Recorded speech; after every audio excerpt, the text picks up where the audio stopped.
Bonjour et bienvenue sur Home School. Dans cette vidéo, nous allons apprendre à créer des cartes interactives avec R. Et donc, nous allons nous proposer de représenter le shapefile contenant les points renseignant sur les prix des ventes des maisons de l'arrondissement de Camden sur une carte interactive et nous allons l'afficher au niveau de notre visualiseur ou sur notre navigateur.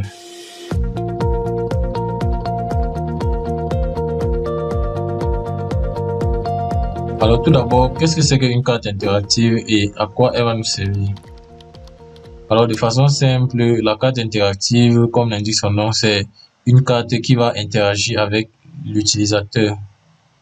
Et donc l'utilisateur pourra effectuer des actions comme le zoom, la sélection des entités, il pourra visualiser les données et il pourra manipuler sa carte. Bon, la carte interactive peut avoir plusieurs avantages, tout dépend de ce que vous voulez faire et de ce que vous voulez représenter. Alors ici, nous voulons représenter les points représentant les prix de vente des maisons dans l'arrondissement de Camden. Alors cela peut nous servir, une carte interactive peut nous servir notamment à observer les quartiers ayant des prix de maisons les plus élevés, en partant du principe que nous ne connaissons pas exactement où se situent ces quartiers-là et nous ne connaissons pas le nom de ces quartiers. Avec une carte interactive, étant donné qu'elle est déjà labellisée, nous pourrons donc observer les noms de nos différents quartiers. Nous pourrons également observer d'autres informations comme l'accessibilité à travers le tracé des routes sur la carte et bien d'autres choses.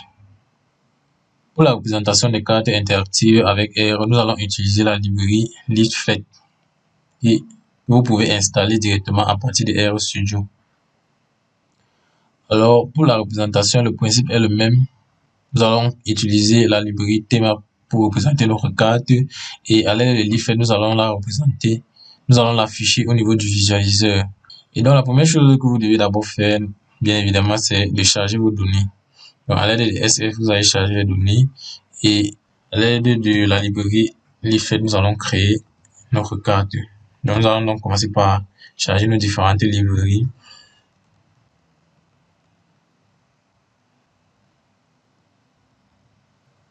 Donc, pour le chargement de nos différentes données, le principe est le même. Vous allez chercher le dossier dans lequel se trouvent vos données.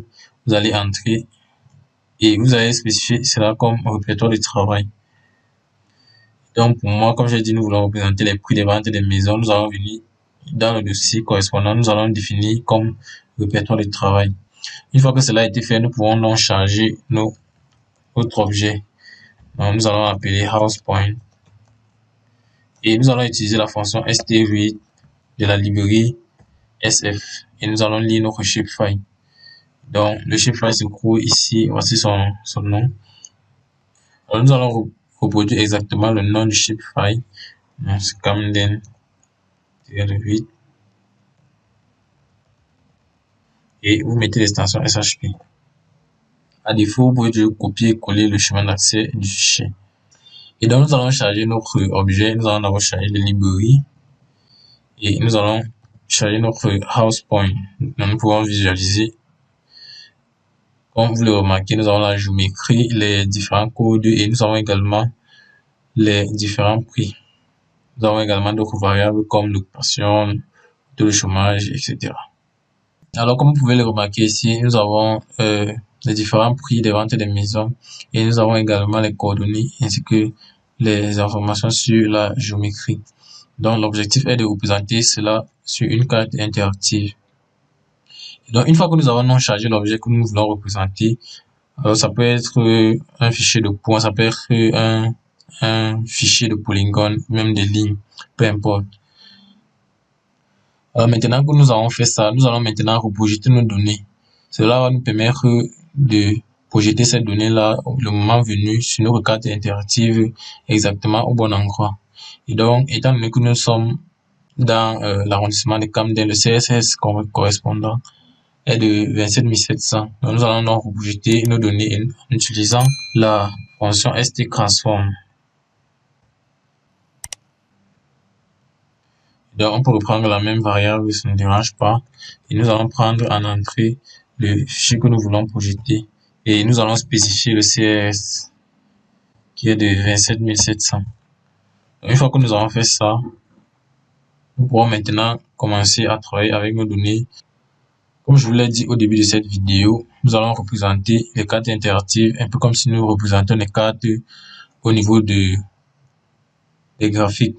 Ce que nous allons switcher et représenter plutôt au niveau du visualiseur. Le visualiseur, c'est une espèce de navigateur intégré à RStudio qui va nous permettre de visualiser nos objets directement sur une carte interactive. Et donc, pour ce faire, nous allons donc changer le mode d'affichage de RStudio en utilisant la fonction map mode. Et nous allons lui spécifier le mode d'affichage. Donc, nous allons donc mettre des parenthèses entre les crochets. On va mettre le mode view pour spécifier à R de nous afficher notre carte directement au niveau du visualiseur. Donc, nous pourrons donc exécuter. Alors, on dit que c'est impossible de trouver la fonction. Nous allons charger la librairie tmap. Et nous allons revenir ici à exécuter.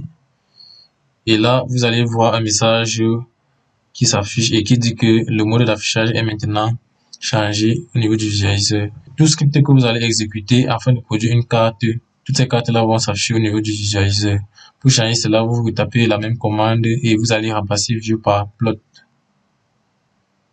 Maintenant, nous allons utiliser la librairie tmap afin de représenter nos données.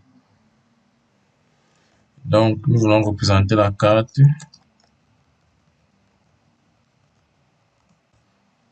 Donc, nous allons appeler la fonction tmShape. Et en entrée, nous allons prendre nos données. Une fois que nous avons représenté nos données, nous pourrons ajouter des bordures. Mais étant donné que ce sont des points, cela n'est pas nécessaire.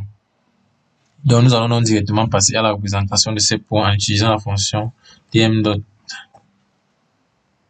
Nous allons commencer par représenter le titre de notre légende. Donc, nous allons appeler Price House Price. Et nous allons représenter cela en dollars. Par la suite, nous allons spécifier les bordures que vont prendre nos points en utilisant border.col. Nous allons mettre une couleur noire. Par la suite, nous allons spécifier l'épaisseur en utilisant border.lwd. Nous allons mettre une épaisseur de 0,1. Et enfin, nous allons spécifier l'opacité en utilisant border.alpha. Nous allons utiliser 0,2. Et par la fin, nous allons spécifier la variable que nous voulons représenter. Ici, c'est la variable price. Enfin, nous allons appliquer le style. Nous allons prendre le style Quantile. Et la palette de couleurs, on va prendre le rouge.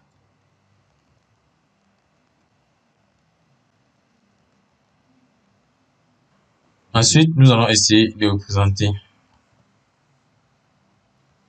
Alors, nous avons une erreur, on dit que la palette est invalide.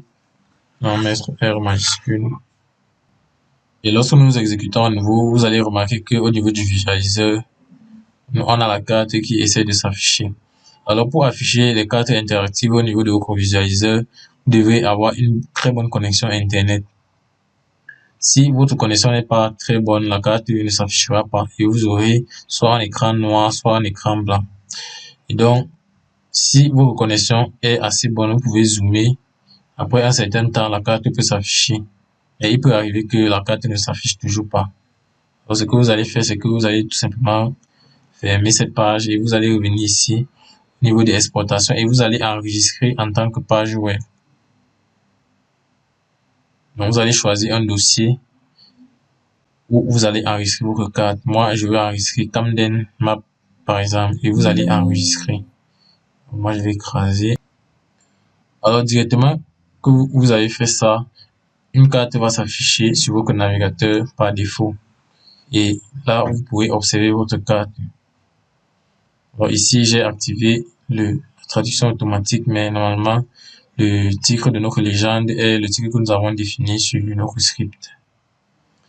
Donc, comme vous pouvez donc vous le remarquer, nous avons projeté nos données ici. Et là, vous pouvez changer, par exemple, le type de fond de carte. Vous pouvez choisir la carte OpenStreetMap. Vous pouvez choisir celle des ESRI. Vous pouvez également choisir ESRI World Grey. Donc, nous allons prendre OpenStreetMap. Et comme vous le voyez, nous pouvons connaître exactement où se situent les prix des maisons les plus élevées. Alors, la couleur de chaque point varie en fonction du prix. Plus le prix est élevé, plus le point représentant le prix sera rouge et foncé.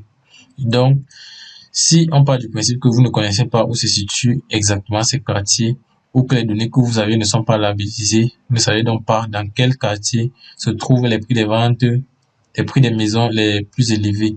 Vous pouvez donc projeter vos données sur une carte interactive et comme vous pouvez le remarquer, nous pourrons directement voir où se situe tel point.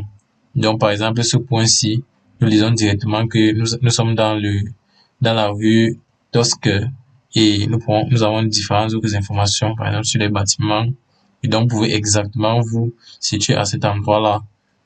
Et donc, sachez que la représentation de cette donnée-ci, vous pouvez manipuler ces différents points, vous pouvez changer le mode de remplissage, vous pouvez changer la forme des points.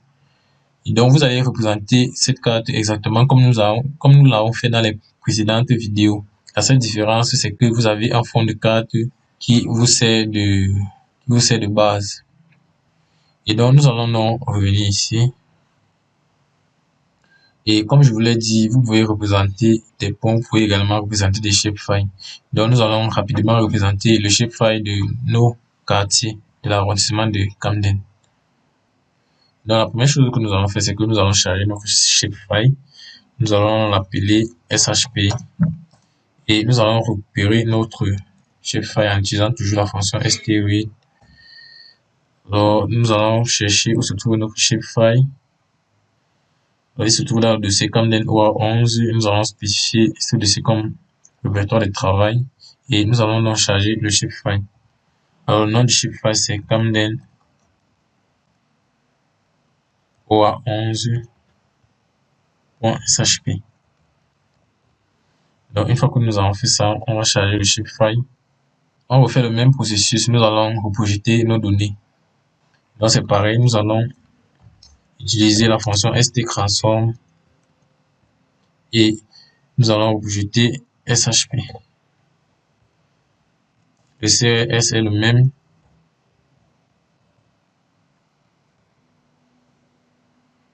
Une fois que cela a été fait, nous allons également utiliser la librairie thema pour représenter notre carte. Donc, nous allons prendre tmShape et en entrée, nous allons mettre notre fichier reprojeté qui est SHP. Alors ici, nous avons les deux variables ont le même nom et le même nombre d'entités. Donc, pour faire la différence, nous pouvons mettre 1 ici. Comme ça, on saura que le SHP1, c'est le fichier reprojeté. Et c'est ce fichier que nous allons prendre ici en entrée. Et donc, pour cet exemple, nous allons nous proposer de représenter ce shapefile-ci en fonction de la variable des qualifications. Donc, rappelez-vous, si vous avez suivi les précédentes vidéos, nous avons fait la jointure entre le shapefile contenant les contours de notre quartier, c'est-à-dire les polygones, et le shapefile contenant les différentes variables. Alors, c'était la table practical data. Donc, vous pouvez faire la jointure et décider de représenter une certaine variable. Alors, nous n'allons pas le faire ici. Nous allons directement représenter les bordures des polygones représentant notre arrondissement. Donc, nous pourrons tout simplement appliquer tmShape et nous allons également mettre les bordures en utilisant tmBorder et nous allons représenter. Alors, on refait la même chose. Nous allons enregistrer. Nous allons mettre tmap, import. Et comme vous pouvez le remarquer, nous avons notre fichier shapefile qui s'affiche sur le fond de carte. Alors, pour être sûr que nous sommes dans le bon endroit, nous allons activer la carte OpenStreetMap, le fond de carte OpenStreetMap. Et là, comme vous pouvez le remarquer, le fichier, les contours des quartiers épousent parfaitement le fond de carte. En reprojetant dans nos données, nous avons exactement les limites des quartiers qui se superposent avec le fond de carte. Donc voilà comment est-ce que vous pouvez faire pour représenter que ce soit des shapefiles, des fichiers de poids ou pourquoi pas des fichiers de type polyligne. Et donc c'est exactement ce que nous avons vu précédemment, comme je vous l'ai dit. Si vous voulez par exemple représenter une variable à laquelle vous avez joint le shapefile contenant les limites des quartiers, vous allez utiliser le même code que nous avons utilisé dans les vidéos précédentes. Si vous n'avez pas encore regardé les vidéos, je vous invite à rentrer regarder les vidéos précédentes et vous pouvez facilement comprendre de quoi je suis en train de parler.